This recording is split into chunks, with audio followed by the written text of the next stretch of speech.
tadi awalnya aku ngerasa ini jawaban Tuhan, kok di sekarang tuh aku ngerasa kayak duh Tuhan ini bener gak sih, sampai aku mempertanyakan itu gitu kan. Udah ngomong. Terus kita mungkin agak sengaja ya sedikit bisik-bisik agak besar biar orang tua agak ngeh gitu. Kode gitu kan. Kode. Terus akhirnya papanya kalau nggak salah mau ngomong apa katanya kayak gitu. Ya udah di situ aku ngomong sama papanya. Padahal sebelum itu aku sih udah ngelatih sih kata-katanya ya kan, cakep banget lah kata-katanya yang udah gue ngomongin gitu. Cuma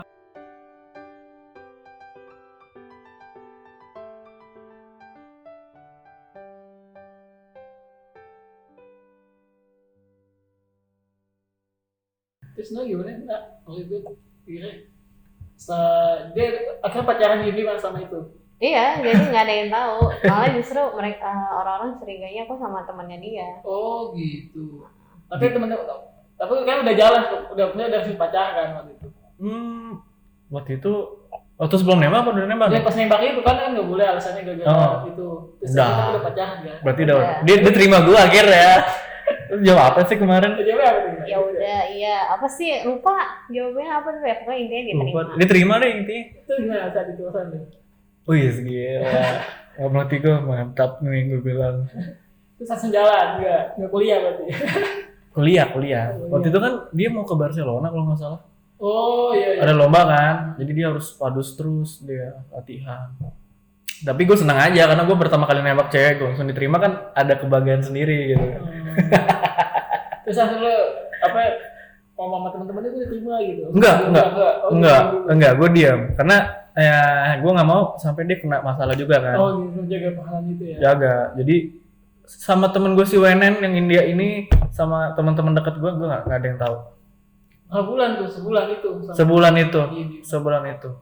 Kalau nggak salah sampai ada waktu itu selesai ini pokoknya ada kan mau pemilihan pengurus baru. Nah, terus kebetulan dia ikut kan kepemimpinan apa gitu. Terus itu kita udah, tapi orang-orang udah pada nggak sih, yang ada yang udah agak curiga gitu, tapi kita tutupin gitu. Ya udah, habis sudah bubar udah baru pengumuman. Iya. Pengumumannya di mana ya? Di status BBM. BBM. Udah WA apa BBM sih? BBM. Gue WA lo ya? Oh maksudnya BBM masih aktif juga iya, masih? BBM masih ada juga BBM. BBM masih tahu itu loh. Masih bro, masih karena kebiasaan. Gitu. Isi nggak sih kalau itu kayak itu? Ya namanya penyesuaian ya nggak apa-apa sih, kan nanti lama-lama dia biasa juga manggilnya Ina gitu. Ya udah, setelah pengumuman itu baru orang-orang mungkin lebih kagetnya karena dianya kali, mungkin kalau aku pacaran mungkin orang nggak kaget, tapi orangnya mungkin siapa pasangannya mungkin kaget gitu. Jadi ya udah. Kok bisa sih sama Daniel gitu? Ya terus kebetulan emang ada yang lagi ngedeketin juga. Dia udah sempet bilang, terus aku bilang aku sama pengurus tuh nggak boleh gitu kan. Ketika aku pengumuman, ya dia kasih tahu kalau ya Kak kecewa gitu. Yang deketin juga berondong semua. Ada adik kelas. Enggak, tapi di circle Daniel kan tadi sebenarnya ada yang deketin Ina juga. Circle lo ada di temen-temen? Kenal, tahu orangnya, cuma nggak dekat. Oh, nggak deketin Ina tapi dia. Teman-teman deketin Ina, dia cerita. Jadi waktu gue belum nembak itu kan dekat. Jadi semua yang dia cerita gue tahu. Dan dia sebelumnya juga tahu gue suka sama temannya dia juga kan. Cuma gue sama kayak Ina lagi. Gue pernah waktu itu mau pacaran itu gue bilang sama temen gue, dia bilang, Nil, lu kalau mau pacaran lu harus doain dulu. Dia bilang, lu minta kriterianya spesifik, dia bilang. Gue diajarin cara doanya maksudnya. Ya lu minta, misalnya lu mau yang rambutnya panjang, yang kulitnya bagus, atau yang tingginya sekian harus disebutin udah semua itu. Gue lakuin bro, gue bilang gue mau punya pacar yang bisa dekat sama ortu gue, bisa masak, pintar, bisa cari duit, maksud gue kan. Gue spesifik, gue doainnya spesifik sampai segitunya. But entah kenapa datang dia si Ina itu Jadi sama kayak dia sih, didoain dulu awalnya. Tapi ini aja gue bisa masak. Jadi kan Bisa, cari yang bisa masak. bisa, Bisa masak. bisa masak, Oh. bisa beresin rumah, bisa masak itu. Kalau Daniel gimana waktu itu pas pacaran? Karakternya emang dia tipe gua gitu atau gimana? Oh beda banget gitu. Kayak tadi kan kalau sifat sebenarnya nggak ada tipe Spesifik spesifik. Yang penting kan dia sayang keluarga. Nanti kan kalau untuk masalah lain sebenarnya itu kan nanti akan kita pelajari pada saat pacaran gitu kan. Jadi ya baik buruknya ya diterima gitu. Memang ya tahun-tahun pertama pacaran ya masih kayak bahagia-bahagianya deh, nanti Belum ada berantemnya belum ada.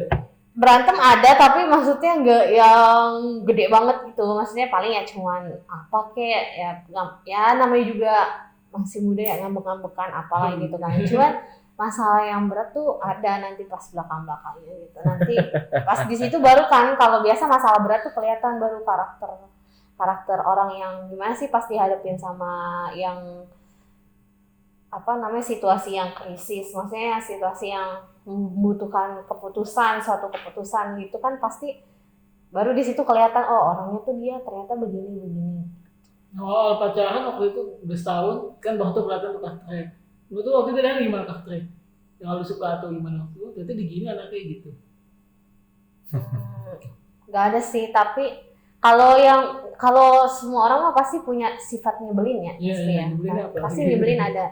Kalau dia tuh sebenarnya mungkin karena masih apa ya, bocah, nggak childish sih, dia pikirannya lebih childish, terus apa namanya, masih mau happy, dia tuh masih kayak belum Tahu mau kemana gitu ya. mikirin ke depannya mau seperti apa, masih main-main lah gitu. Terus teman-temannya juga kan mungkin kayak kurang dukung dia yang buat semangat belajar gitu kan. Jadi ya itu aja paling sisi nyebelinnya, jadi kayak dia harus dipaksa-paksa dulu gitu, harus didorong-dorong baru dia iya maju gitu. Karena dulu kuliahnya dia sempat keteter, banyak yang ngulang.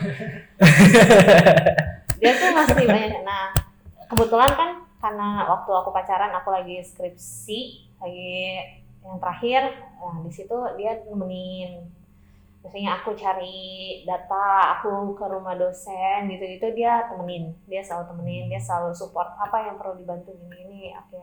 Nah pada saat dia yang mau skripsi, aku gantian yang support karena kan kebetulan aku juga di situ kan udah kerja. Terus dia masih mau nyusun itu, aku bilang kamu kejar dulu mana yang kuliahnya masih harus diulang. Jadi aku support dia supaya dia mau maju gitu, jangan sampai ketunda gara-gara males gitu sih. Karena kan dia sempat pindah dari reguler ke karyawan karena dia kan dia terakhir karyawan karena dia mau kerja di tempat kantor tantenya. Nah, terus aku bilang ya udah jangan jangan jadikan itu alasan supaya kamu tuh malas-malasan kuliahnya, justru kamu harus kelarnya tepat waktu. Akhirnya dia kelarnya tepat waktu. Kalau Daniel apa yang disukain dari Daniel? Kalau tadi kita nyebelin gitu, kalau nggak suka dari itu. Daniel tuh orangnya sabar banget. Maksudnya walaupun gini apa ya, kan aku tipikal orangnya tuh belak-belakan. Aku nggak suka ini, nggak suka itu, aku kasih tahu. Aku suka ini, suka itu, aku kasih tahu. Karena aku nggak mau ada kayak apa sih nanti kebohongan atau apa gitu kan. Nah, aku orangnya juga lumayan emosinya lumayan tinggi dulu kan, maksudnya ngambek-ngambekannya masih inilah. Nah dia tuh termasuk orang yang sabar banget menurut aku, jadi dia tuh bisa ngadepin sisi nyebelinnya aku gitu. Mungkin kalau orang lain, mungkin kalau ngelihat aku yang belum kenal banget, memang aku nggak pernah keluarin sisi nyebelin aku di depan orang-orang karena ya buat apa, kan memang tidak ada yang menyebalkan gitu kan. Tapi kan kalau sudah jadi pacaran kan pasti ada yang lebih intim lagi, pasti akan masuk ke karakter satu dengan karakter lain, jadi mau nggak mau sisi itu keluar. Nah dia tuh bisa ngimbangin lah sisi nyebelinnya aku gitu, itu nilai plusnya dia. Jadi kayaknya maksudnya ketika pacaran ya gitu, dianya bisa nerima kalau ada itu ya. Dia lebih sabar sih. Kadang kan mungkin ada cowok yang kalau ada ceweknya yang lagi marah, kamu marah terus gitu, biasa gitu kan. Tapi dia tuh enggak gitu. Dia tuh minta diomongin baik-baik gitu. Kalau bisa ngadepin wanita. Dia bisa ngadepin sifat nyebelinnya aku gitu. Kalau Daniel gimana waktu itu pas tahu karakter Ina gitu? Apa yang lu suka dari Ina? Apa yang lu nggak suka? Apa yang lu suka dari Ina? Apa tuh karakternya? Karakternya ya, Ina tuh sebenarnya orangnya yang dewasa. Dia juga Tadi bantu skripsi soalnya ya. dia orangnya selalu ngingetin gue kalau gue salah. Terus juga sama keluarga sayang. Karakternya juga sama teman juga baik. Nah itu salah satu yang mungkin gue lihat sebagai nilai plus di mata gue. Dan menutup kekurangan gue pastinya. Jadi gue kenapa pilih dia, karena gue lihat kekurangan gue ada di kelebihannya dia. Oh, apa kekurangan tadi soal itu tadi? Gue sebelum kayak gini itu malu bro. Oh, pendiam. Pendiam. Jadi kalau sama yang teman baru atau yang apa, istilahnya cuek atau mungkin dibilang orang sombong. Orang peka gitu ya. Iya, sombong dan sebagainya. Padahal enggak, emang gue karena pemalu aja. Iya, pendiam malah. Dan dia ngajarin gue, lu harus sama teman ngomongnya kayak gini. Dan gue belajar gitu. Itu sih salah satu. Yang paling gue suka, dia bisa deketin keluarga gue. Oh. Jadi gue punya syarat paling penting, nomor satu itu harus bisa masuk ke keluarga. Jangan sampai nanti pacaran sama dia harus backstreet lah, harus dilarang-larang sama orang tua gue atau gimana. Gue nggak mau kayak gitu. Gue liat karakternya bagus juga, bisa masuk. Akhirnya ya udah. Gue juga gitu sih, maksudnya kalau mau pacaran gue mesti kenal dulu. Maksudnya gue pengen kenal orang tua dulu malah gitu. Entah itu jadi apa enggak, gue sih pengen kenal sama orang tua dulu. Kalau gue maksudnya gitu, kenal orang tuanya pasangan gue, jadi bisa walaupun nggak jadi tapi niat gue baik gitu. Walaupun mungkin endingnya kita pribadi nggak jadi, tapi gue niatnya baik. Jadi orang tua juga udah mulai percaya kayak gitu sih. Malah gue takutin dia dulu bro, sebelum masuk gue kenalin keluarga gue, bokap nyokap gue takutin dia dulu. Gue bilang, mak gue gini loh, orangnya ABCDFG, bokap gue gini loh ABCDFG, gimana? Jadi gue kasih ini dulu, clue-nya dulu. Tapi dia bisa lagi, misalnya masuk ke ranah keluarga. Iya, lu mau nggak ketemu? Itu berapa bulan setelah pacaran mau kenalin ke orang tua? Sebulan bro. Iya bagus. Sebulan bro, karena yang seperti gue bilang, jadi gue waktu sebelum gue tembak, gue kenal dia dulu. Dia cerita semuanya dia. Jadi gue bisa menilai karakter dia kayak apa, terus keluarganya tuh kayak apa, bebet bibitnya. Jadi gue tahu dia bisa masak, dia bisa membawa diri, bisa berteman baik dengan semua orang itu kan. Jadi gue lihat, wah kayak cocok nih, gue kenalin. Jadi gue nggak ragu. Jadi sebulan langsung gue kenalin ke orang tua, mah nih pacar, langsung kenalan deh. Nah, kembali lagi di podcast Berasa. Saat ini gue juga tertarik pengen ngobrol nih sama Daniel dan Ina. Gimana sih, kalian kan tadi ngobrol sebentar, bahwa pacarnya udah 5 tahun sampai 6 tahun ya? Iya. Dan nikah di saat pandemi. Nah, boleh cerita nggak proses kalian tuh 6 tahun? Gue tunggu 6 tahun nih sampai akhirnya mau menikah dan momennya pandemi gini nih, apa nggak takut atau seperti apa? Ada suka-suka dukanya nggak sama pacaran sampai proses menikah? Cerita coba nih. Ina dulu deh. Aku Kamu. ya udah. Sebenarnya sih pacaran kayak orang biasa pacaran ya. Maksudnya nggak ada kayak apa sih bedanya ya. Paling pacaran apa sih, makan, jalan, main. Kita lebih suka main kayak dulu suka main di time zone gitu. Terus ya pacaran normal-normal aja karena apa kan kita masih penjajakan gitu. Nah sebenarnya tuh kalau kata orang tuh kan 1-2 tahun itu masih kayak happy-happynya gitu kan. Tapi memang nggak tahu kenapa ya, mungkin setelah aku mengalami dan maksudnya cerita orang-orang juga, di tahun ketiga itu sebenarnya tahun paling sulit sih. Itu kayak tahun paling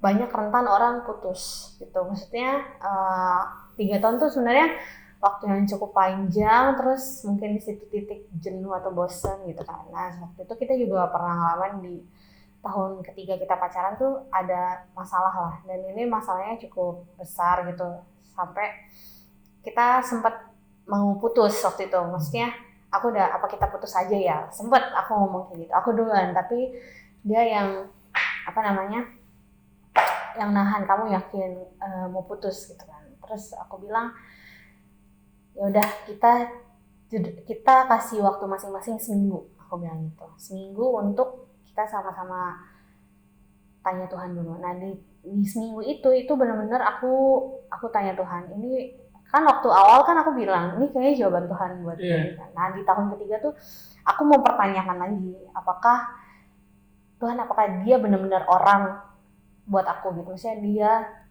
seseorang yang memang Tuhan pilihkan untuk aku, memang pasangan aku gitu kan.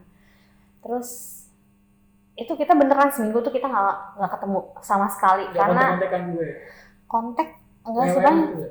paling cuma tanya lagi apa, paling saya nggak yang intens ngobrol gitu, enggak, karena waktu itu memang situasinya lagi sama-sama terluka, sama-sama terluka. Nah kita itu berdua tipikalnya memang orang yang kalau putus nggak mau balik lagi. Benar.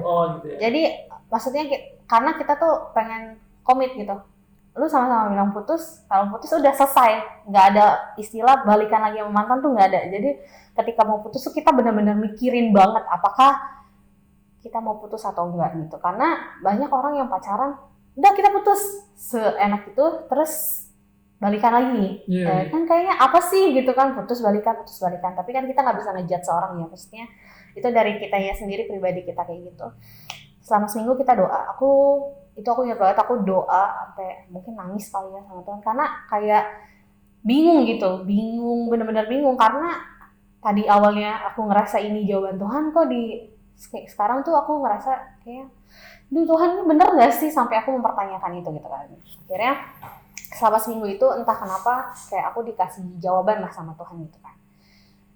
Di situ setelah aku dapet jawaban, aku langsung ngerasa tenang, karena selama itu tuh aku nggak bisa tidur, makannya tuh berantakan, pokoknya kondisinya parah banget ya gitu kan.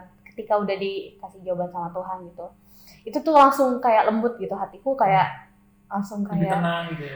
Lebih tenang gitu. Ketika kita udah sama-sama siap buat ketemu, kita ketemu. Di situ pas kita ketemu, kita ngomongin sebenarnya apa sih yang menjadi masalah ini gitu. Kita sama-sama ngomong, kita sama-sama nangis gitu kan, kayak udah. Daniel nangis ya? Nah, karena kita sama-sama berat, jujur. Maksudnya kita sama-sama buat ngelepasin satu sama lain, sebenarnya sama-sama berat gitu. Iya.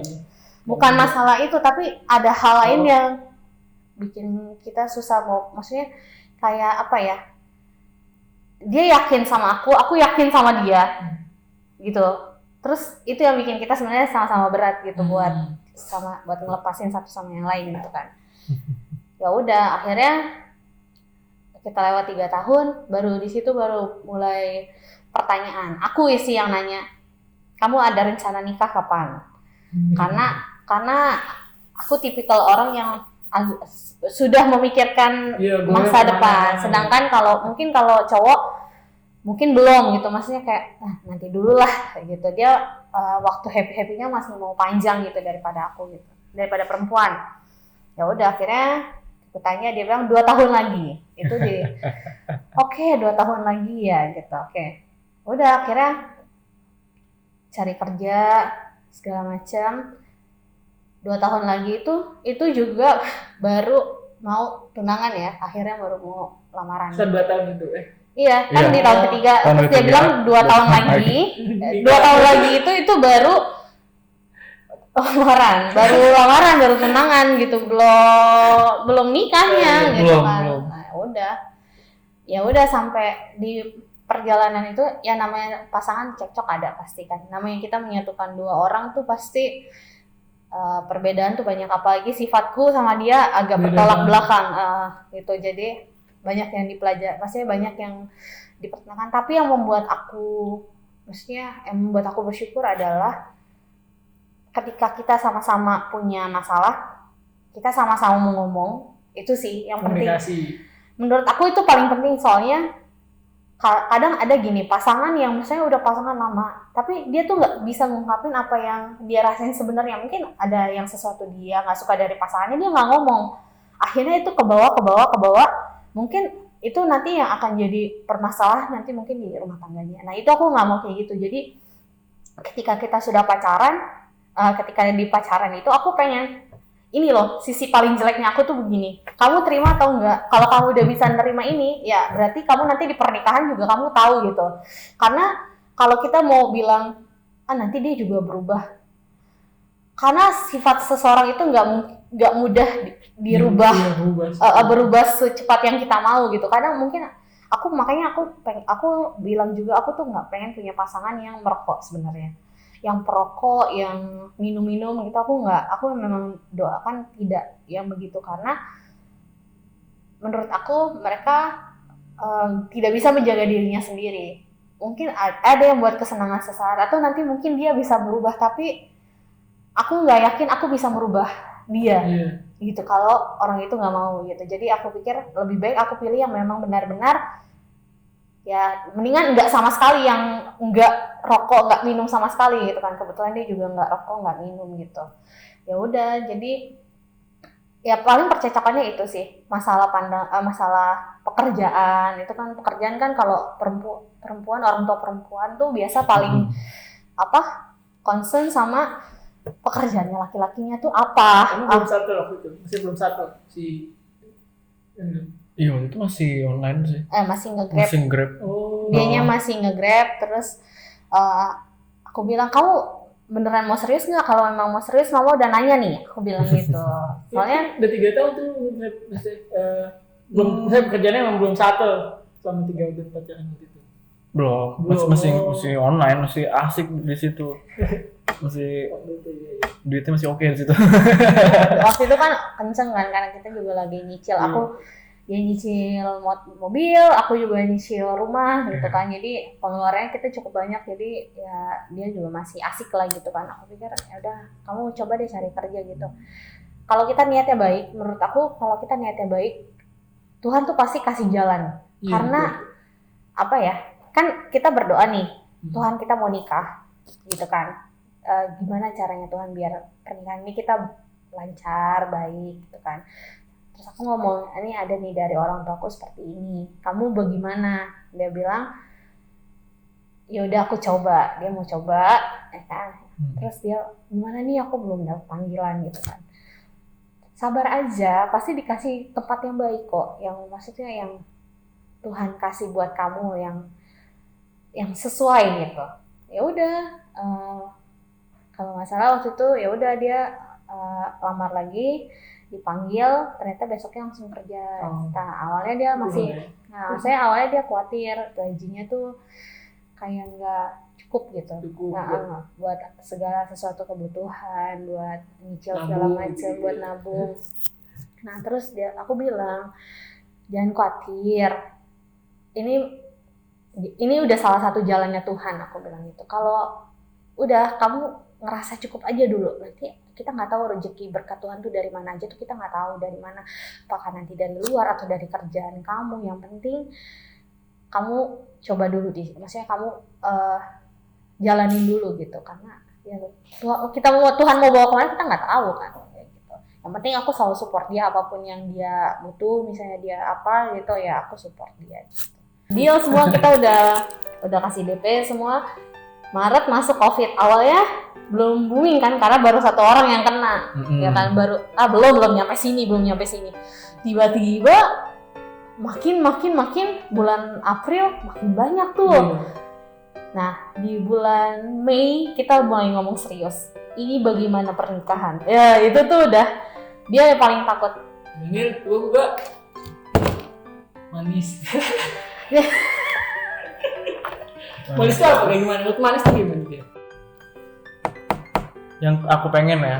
Kalau penungkapin apa nih kayaknya? Sama ini belum mulai lu gapin. Yang